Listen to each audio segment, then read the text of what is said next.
आप सभी का ग्राम सेवा न्यूज चैनल में तहे दिल से स्वागत करती हूँ। ग्राम सेवा न्यूज चैनल महाराष्ट्र में भिवंडी, शिरडी, सूरत, नासिक, सोलापुर, बेंगलोर इन सभी शहरों में गुजराती के साथ साथ मराठी, तेलुगु और हिंदी माध्यम के द्वारा प्रसिद्ध हुए।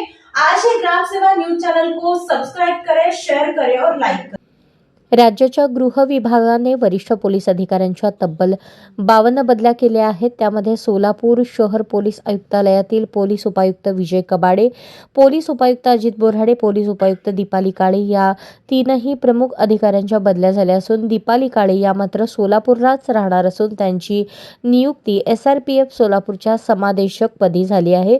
तर विजय कबाडे यांना नागपूर शहर उपायुक्त पदावर नियुक्ती देण्यात आली आहे। अजित बोराडे यांची नियुक्ती बृहन्मुंबई उपायुक्त पदावर झाली आहे। सोलापूर शहर उपायुक्त पदावर राज्य गुप्तवार्ता विभागाच्या उपायुक्त अश्विनी पाटील या येत आहेत। त्यांच्यासोबत पदस्थापनेच्या प्रतीक्षेत असलेले गौसर हसन हे शहर उपायुक्त पदावर येत आहेत।